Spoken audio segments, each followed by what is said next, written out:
Uno se queda aquí, huérfano, en la ribera lejana o en la escollera.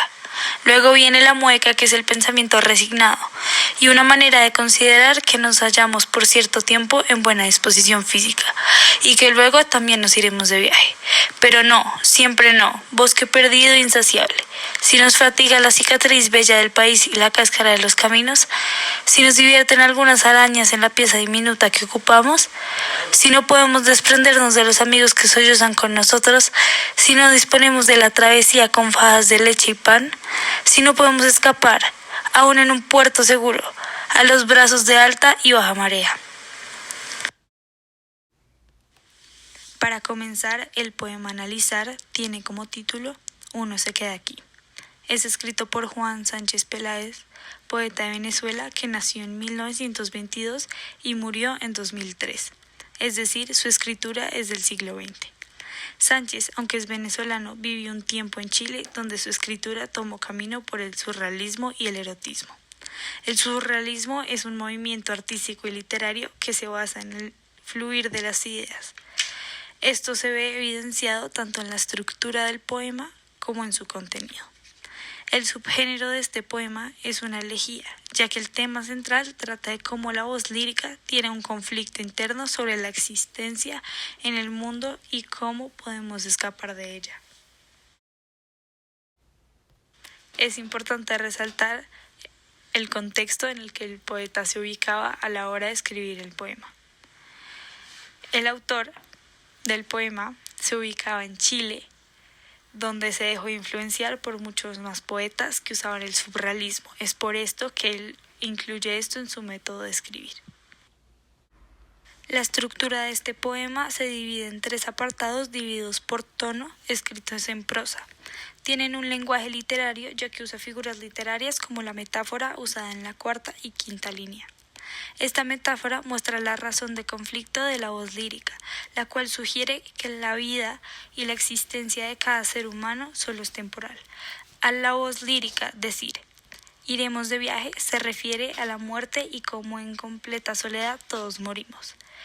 Esto hasta que al final de esta oración se contradice rotundamente y aclara que esto no es posible.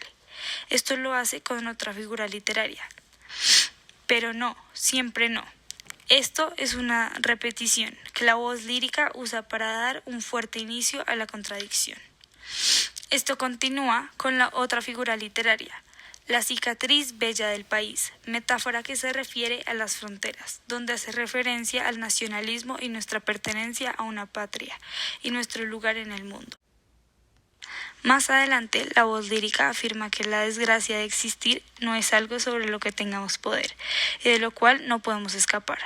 Por otro lado, el tono del poema al principio empieza como melancólico y pesimista, y en la contradicción cambia a uno más esperanzador, pero termina con el mismo tono del principio. Y la técnica predominante es la narración. Para recapitular lo que se acaba de decir, la voz lírica se refiere a que en el primer apartado dice que la soledad es algo que todos tenemos y es algo muy profundo, pero en el segundo apartado, al hacer su contradicción, muestra que esto no es posible, que todo lo que acaba de decir de la soledad no es algo que sea posible ni de verdadero, que nada, gracias a que estamos viviendo en una sociedad y ya que existimos, nunca podemos estar solos y no tenemos esa posibilidad. Por eso, en el tercer apartado dice que no podemos escapar de nuestra existencia y que es algo que tenemos que tener y no podemos escapar ni salir de eso mientras existamos. En conclusión, la voz lírica transmite el mensaje de que, aunque tú no escojas existir y sea obligatorio, hay lados positivos. Y así solo veas lo malo, siempre habrá un lado bueno. Y aunque la voz lírica termina el poema con el mismo tono de pesimismo que al principio, hay que enfocarse nada más en el lado bueno y así seguir adelante. Es por esto que, en mi opinión, la voz lírica transmite un mensaje muy fuerte por el cual le enseña al lector que no solo hay que fijarse en las cosas malas de la vida, sino mirar más las moralejas. Análisis: Manuela Velázquez, 9 B. lunes 10 de febrero de 2020.